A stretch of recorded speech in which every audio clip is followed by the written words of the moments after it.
family. It's been a hectic and exciting week as we celebrate Trevor Noah's nomination for a 62nd edition Grammy Award alongside the African giant Burna Boy. Indeed, this is glory for the African continent.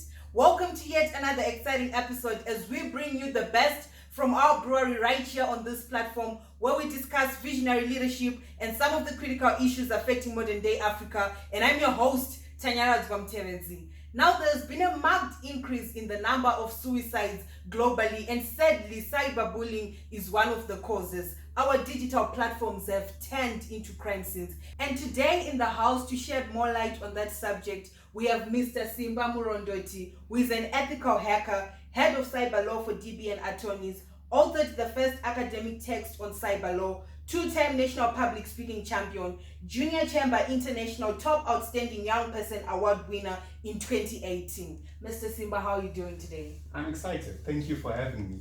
I love the energy. Thank you very much. Okay, so how's been your day? What's been popping? Everything has been popping. Just driving here and thinking about the wonderful work you guys are doing at the brewery, the stories you're telling, it's so invigorating, and I'm grateful. I'm honored to be here. I said earlier on, today we are going to be talking about cyberbullying. But sadly, in Africa, or maybe bringing it closer to home, in Zimbabwe, we think that cyberbullying is an alien. It's a thing that happens in the Western world. So can you say that we have cyberbullying in Zimbabwe? To what extent do we have cyberbullying in our own nation? So that's a very critical and important question, because for as long as you have human beings existing on Earth, human beings have been known to bully each other. Now you give them the cyberspace, and this is a frontier on which they get to express themselves as human beings. Yes. Then they are bound to do whatever they've been doing. So if you've got cyber theft, if you've got a lot of malcontents acting on the cyberspace, you're bound to have cyberbullying. So yes, cyberbullying is something that is there. It's something that is real. Statistics say 60% of people who use digital devices and who are on the cyberspace have been cyberbullied or have cyberbullied someone else. So we were doing this in physical, like maybe stealing stuff, bullying other people, be it emotional abuse, physical abuse, and now a platform is being created where we can collaborate as human beings and connect, and cyberbullying has emerged. Yes, human beings, and sadly, I say this sadly, human beings are adept at the art of abusing things. You give him a knife with which to cut meat, what does he do? He stabs another human being. Yes, what else can I do with that knife? You can slice a cake and celebrate a birthday, but they use it for the wrong reason. So at the center of the cyberbullying conversation is the medium on which human beings have been given to communicate. And what do? They use it to bully other human beings. Look at Twitter today. Zimbabweans on Twitter are using the platform to throw vitriol at each other. It's a very divisive tool. So yes, cyberbullying is there, to answer your question in brief.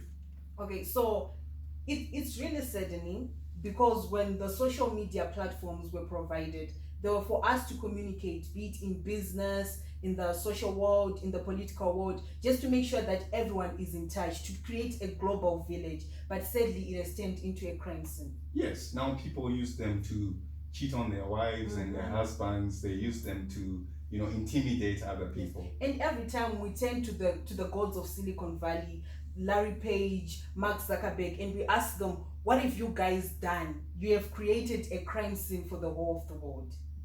Yes, but they're not to blame, because all they've done is given you this phenomenal tool on which you communicate. But people, especially the youth, are using it to intimidate, to hurt, to suppress, and to oppress. Now that's so tough. So cyberbullying has really taken its toll. And we can see the effects, because people are committing suicides each and every day. Students are dropping out of school, and some people have been affected emotionally. People are going into rehab, people are going for therapies. Counselors and psychologists have got a lot of work because of cyberbullying. So what have you done as an individual in trying to curb this problem? And what have other global influencers and teachers done in order to solve this whole situation of cyberbullying? Okay, funny you asked that question, because just last week we were in the United Kingdom with people from the UK Commonwealth and Foreign Office, and people from DFID, And there were many stakeholders, many leaders are beginning to speak about safeguarding. So safeguarding is a concept where you initiate processes that help young people to defeat whatever abuse they suffer. And part of that abuse is being suffered online. It's being suffered on the cyberspace. What have I done as an individual? I've played my part as a lawyer. I've had cases where I've represented people who've been victims of cyberbullying.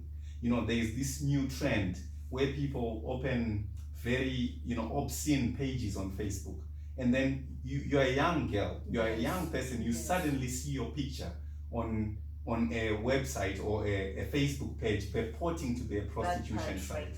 So that's very intimidating and very painful. And I've also been playing a part from a point of view of raising awareness. So we've done, as you've said, we've done a book on cyber law in general, and part of that is cyberbullying. What's the title of the book? DBN Attorney's Commentary on the Cyber Security and Cyber Crimes Bill. Okay, so can we find it online? No, you cannot find it online. Okay. You can find it, however, at DBN offices, or you can find it on my personal website. It's selling on my personal website, but that's just the hard copy. Okay, I love the work that you are doing, especially in the sense of young people, because here at Leavenbrew, we believe that young people are the future. And with everything that we do, we are building a set of human capital that we're going to need in the future. And it's said for Africa because we always say that by 2035, there are going to be 1 billion Africans in the global workforce. And we really need young people to be able to take spaces in the economic world, the social world, the political world. But we can't really do that if we have cases of cyberbullying, people dropping out of school, people killing themselves. That's a huge impact on our human capital graph. Indeed, and you know what? I think I know where it comes from to a certain extent. Yes. If you're a youth and you're listening to this, I want to tell you that cyberbullying comes from a place of insecurity within your heart. There is no bully that has ever been secure about themselves. That's right. And it's good we're having this conversation because people are living fake lives online. People are living for likes. So it's easy for someone to go on a boat cruise in Lake Chivero and caption that they've been in Dubai. Yeah. And because of that pressure that is spreading around cyberspace, we've got people feeling less and less secure about themselves. Yes. And the only way they find to feel high about themselves is to talk down the next person. Yes. And that, I think, is a disease we need to uproot and unplug. Okay, so it's a situation of, what do people think about me? How can I enhance myself for the world? Indeed. People are not really developing themselves for themselves. Yes. Because I believe that you have to be better for you. You have to be better for Simba, be better for Tanya, for yourself. Be better for the next person. Because you can't really impact another person. You can't love another person and do good to them if you are not better yourself. Yes, and you've got this highly populated internet space where you see pictures of the next person in Bali, in Indonesia, pictures of the next person, and there's so much pressure on the young person. Wearing a Chanel dress. Yes, or a Gucci. Yes. Missing a C. So, it's this pressure that pressurizes you to talk down the next person, and that, I think, needs to be part of the conversation. So I'm not going to be, in this conversation contributing from a technical point of view. Yes. To tell you what constitutes cyberbullying as per the latest Supreme Court of Appeals case in the United States. I could do that, but we need to have real talk as youth. Yes. To tell each other that let's stop this insecurity. No one is living life for you. Yes. So why should you live life for the next person? It can't work that way. Right there. That's what I'm talking about. Indeed. So we know that digital devices offer an ability to immediately and continuously communicate 24 hours a day. So it can be difficult for children experiencing cyberbullying to find relief. What is then the ideal way of letting everyone know that there is need to stop this new perpetrator? Because we're always talking about theft, rape, but cyberbullying is creeping in, and people are not resting because you're always thinking about, what are people trolling about today? What's going to happen at school the next day? How are they going to humiliate me or embarrass me?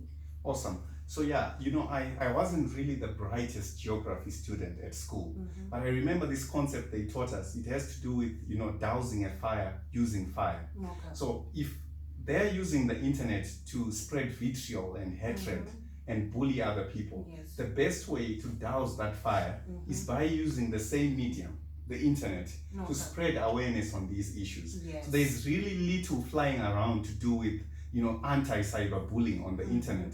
So my first solution is the internet. My second solution is counseling. So you say people are committing suicide because of cyberbullying. Yes. I would like to put a third link in the chain and say it's only because of mental health issues. Yes. If only young people had an escape valve, people to talk to whenever they experience bullying. The third thing is systems and structures where you discipline the young people. So you might not know this, but from the age of 14, anyone can be arrested for a crime and actually be incarcerated. It's fair game according to the Criminal Codification and Reform Act, Chapter 923. It's fair game. So once you get to the age of 14, you are fair game. So the young people need to know that whatever they're doing is a crime or is going to be a crime because the cyber bill is about to be passed into law. So they need to know that. So those are, I think, my proposed solutions to end this video. Okay. I really like the part where you talk about the internet, because I think it's high time we let the cyberbullies know that they have brought a dark cloud over our societies, because families are grieving each and every day for their children who have lost their lives through cyberbullying. And the other issue is about counselors, just taking people through talks, because sometimes you see a person just sitting there and you think all is well, but they just need someone to talk to. You never know. If we had been there in the right place, if they had gone for a counseling session, they could have saved their life. Yes. They wouldn't be dead, they wouldn't be 6 feet under, but they just needed that one person to come and say, what's wrong? Can we talk through it? What can we do to solve the situation? Thank you so much, Simba, for joining us on this episode of The 11 Brew. And to our audience, we love you so much. Continue watching our videos, liking and subscribing to our channel.